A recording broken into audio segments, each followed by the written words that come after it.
So I wanted to make a video about appearances being deceiving and the problems with this lack of communication in society that leads to things being taken out of context and, you know, assumptions being made and paranoia building, you know, because there's no communication and clarification. And it's pretty clearly like this by design, to protect the worst kind of people that run society. Just better do my bed for this one. The bed tends to like split at the bottom and it looks pretty deranged. But obviously someone like me is going to look pretty dodgy, like sunglasses and, you know, a greyed out Julian Assange microwave grey beard. I'm guessing like 80% of the population or more still instantly think, you know, crazy person or some variety of like mental illness, which that in itself is already going to be seen as you know, like nothing to do with trauma. It's all about being delusional or seeing things the wrong way or whatever. Sorry ducks, I feel rude walking off, but I can't multitask. It's hard enough to rattle off a video without umming and ahhing and going mind blanked and everything. So yeah, anyway, to cut right to the thing that inspired the video was I got back in touch with the policeman that wanted to see me, and it was kind of comical in a way. Like, you know, I was guilty of jumping to conclusions or assuming the worst, you know, thinking it was political or, you know, or a result of something I put on YouTube or Facebook. I'm sure they see that stuff and they just choose to ignore it. You know, all the things about directed energy weapons and organised stalking and everything. But anyway, what it was about, just thinking where I'll go, I don't really want people overhearing this, but what it was about was some lady had made an allegation about me filming her in the park. So I didn't, you know, I didn't intentionally, certainly not. Yeah, so, you know, I'm a bird watcher, man. Yeah. I'm just a bird feeder, man, honest. I come here for the ducks. But yeah, it was kind of a thing I used to joke about with the one or two friends I used to have about, you know, it could be taken out of context. That, hey duck. It could be easily taken out of context when you've got the tunnel vision for a bird. You're trying to film a fantail or something in the bushes, and, you know, you're lurking in the bushes, like going like this.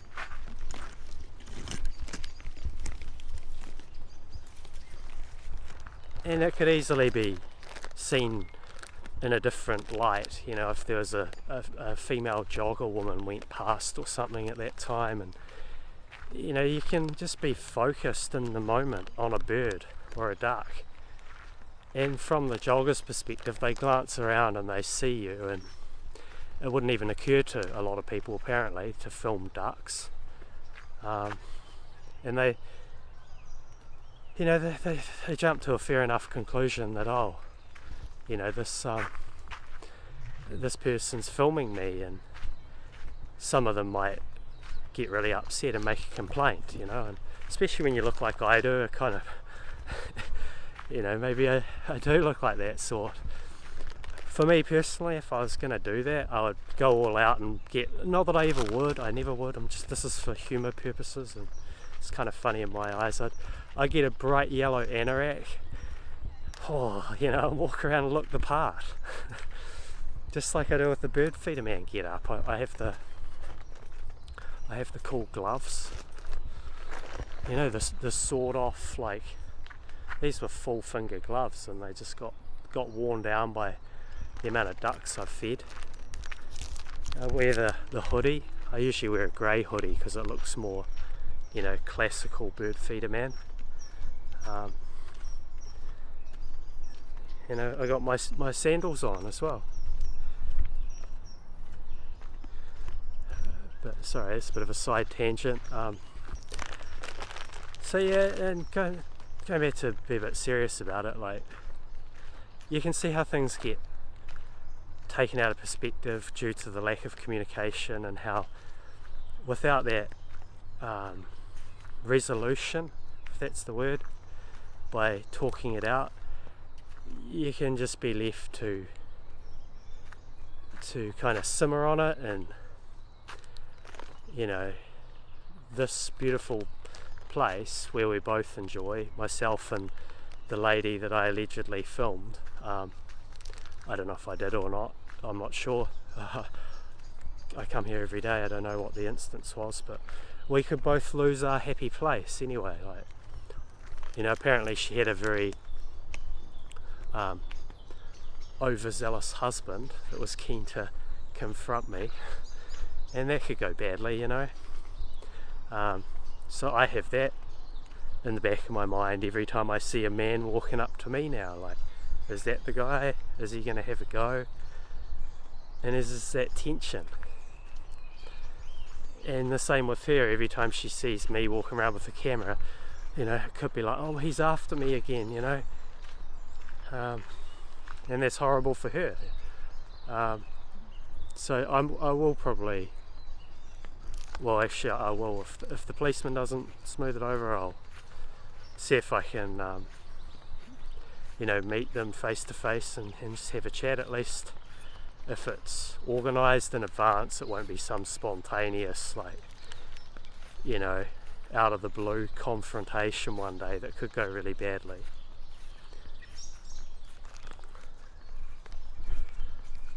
And this thing kind of relates to the organised stalking, you know, the inversion of so just trying to figure out where I'll go.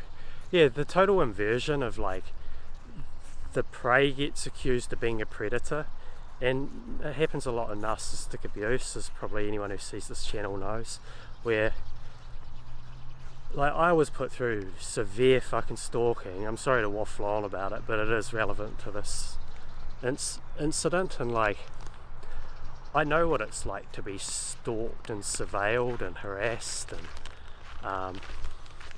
and yet I'm the one being accused of the surveillance, you know.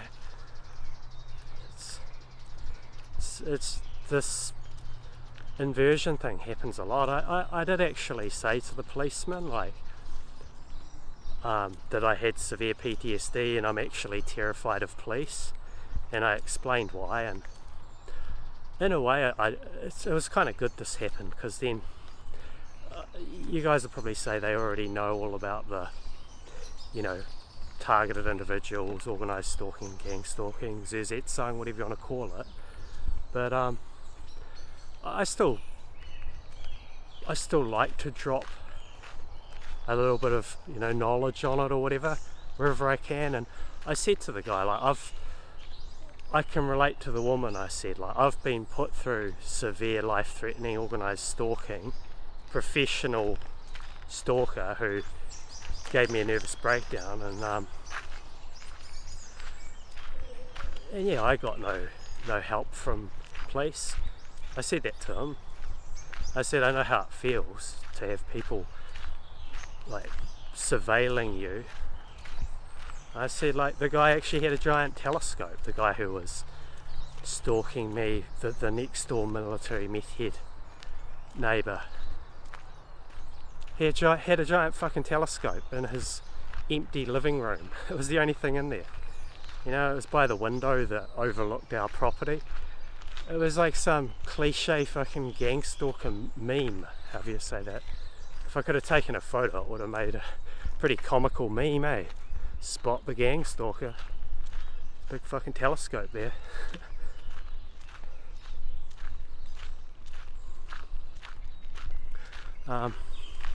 Just trying to think if there's anything else to say in this one. I did want to make it kind of funny, but it is kind of funny, you know. Fucking bird watcher, man, eh? I do like birds, but robins and fantails, and I'm pretty much over the humankind now. Like, no offence to the woman who might see this.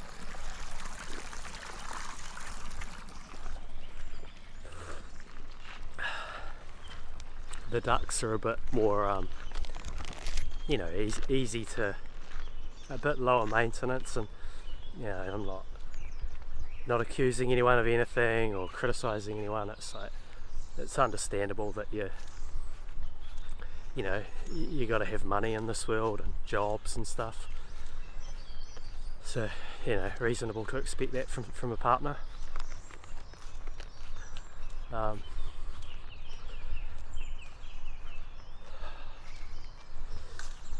So anyway, hopefully I'll get the situation smoothed over. We may even become friends, who knows. She's certainly not in the demographic that interests me, like middle-aged lady with grey ginger hair was the description. You know, I kind of asked the policeman just so I'd have an idea of, I said to him, like, how can I avoid the lady if I don't even know what she looks like? You know, I don't want to like antagonise her, of course, but how can I avoid someone I don't even know what they look like? And he was fine. He said, like, oh mate, like, he definitely didn't want to hear about any of that gang stalky shit. He didn't ask any questions about that, because you don't want to upset the hand that feeds you. But he said, like, oh mate, there's nothing illegal about filming in public, we're just obliged to follow it up. And I understood, and you know, that was okay. And you know, I can empathise with the woman. I'm not going to make fun of her or anything.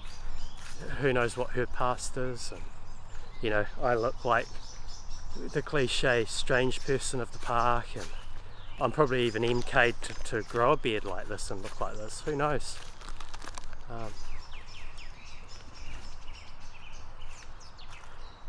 You know, personally, like, I get filmed every day, probably by, I'm not sure, like, sometimes mobs of Chinese tourists turn up and film me feeding the ducks, and I just smile. I don't put on a show or anything, but it is what it is, and I don't mind. I don't want to go famous or viral being a, you know, the Christchurch bird feeder man, you know. It's a pretty terrible Chinese accent, but I don't want to make the Afro duck famous. Not yet, at least. If I do a montage, he might sadly become famous. But yeah, I see it as it's the one thing I'm able to do, or I actually do spread a bit of so-called light. You know, I spread actually quite a lot of enjoyment. Like, the people I meet, I say, would you like some seed to feed the ducks? If they've stopped and they're like looking at me and, you know, seem to be enjoying seeing the ducks being fed. And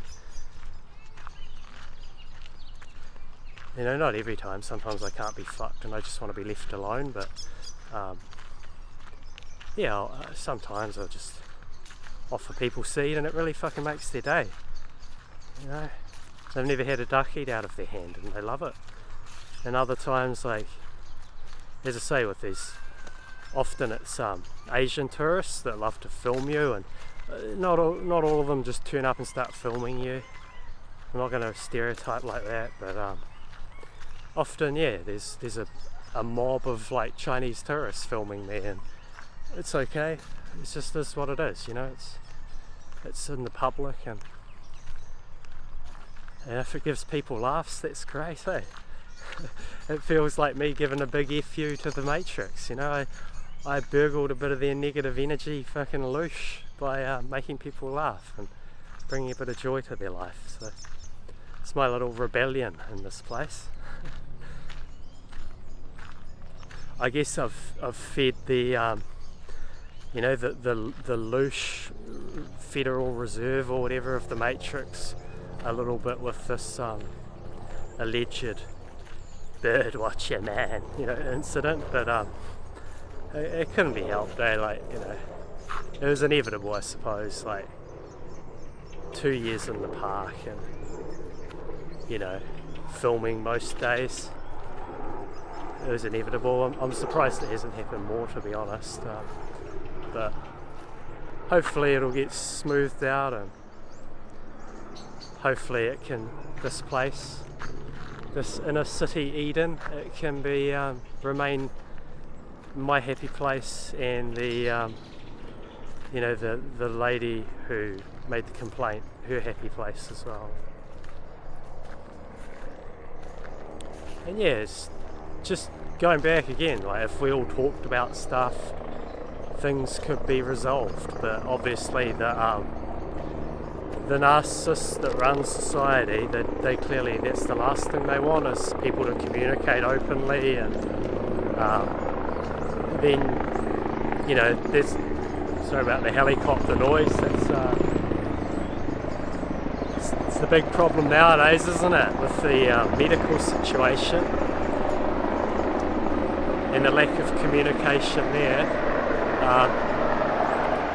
Hopefully you can still hear. I think that the directional mic does a pretty good job to neutralise the background noise. But yeah, if we all talked,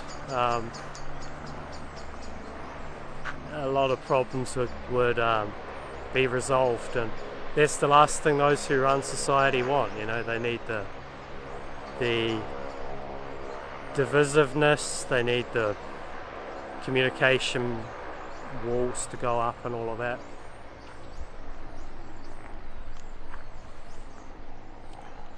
Sadly, I lost about 20, I had 20 rants that the files went all corrupted on the card, and I don't think it's anything nefarious. Like, I try not to jump to conclusions and say it's all the Matrix or the spy agency or whoever. I try not to jump to that conclusion. I think the camera SD card, it actually was faulty, I think, because sometimes when I run out of space, it's a bad thing to do with SD cards. I end up deleting stuff to make more room, and you should really transfer it all to an external hard drive and then format the SD card once everything's off there. And I hadn't done that, so I'm trying to restore these corrupted files, and I found one page that I'm going to try tonight. But fucking technology, man, there's just all these steps you got to do, and it's complicated, so I don't know if I'll get them back. But I have one ridiculous again, I don't know if it's a noise campaign. I don't think it's necessarily for me anymore, because they're no longer noise campaigning me, and I try not to say it's all about me, because then I'm the narcissist. But it definitely was about me like 5 years ago when they gave me my breakdown. But I had this noise campaign, one of the corrupted files had it on there, and there was just there's a motorbike that goes around this city, and it's like, sounds like a 4-stroke motorbike, if that's what they are, 4- or 2-stroke motocross kind of thing. But it was this Japanese like street bike, because I did see the guy eventually one day, and he just marauds around the central city, and you can hear him, like, he seems to stop sometimes, and you just hear like wah, wah, wah, wah, wah, wah, wah, wah, wah, wah. Just real like nervous system just shattering, feels like it's tearing your fucking psyche apart or something. Just cuts deep, when you're sensitized to it. And I just wondered if he is specifically targeting someone. I don't think it is me, but they do maraud around this fucking park, and it's like, it takes on this bizarre feeling, like, especially when you're in the thick of that organised stalking. It does feel very like very nefarious. I'll just put it that way to keep it sane sounding. And yeah, I always think, like, is he targeting someone specifically? Is that guy giving someone a breakdown right now? And you know, it's clearly like illegal, well over illegal levels of noise that bike makes. And I'll see if I can get that file back. I did want to post it. You know, on a quiet night, on dusk, and especially when it's a cold night, the sound, it just fucking rips through the air. Yeah. And I don't know how it all works. I don't know if these people are like, yeah, that's a topic for another thing, if they're paid or whatever. Or don't know how he can even get away with driving around the city repeatedly without being stopped and fined by, you know, by the law enforcement. But anyways, sorry, I rambled on a bit there, but I think what I'm saying is kind of important anyway. It's worth saying still. I don't know. Just sharing my thoughts anyway. Because if you don't communicate, you're going to have a lot more of this.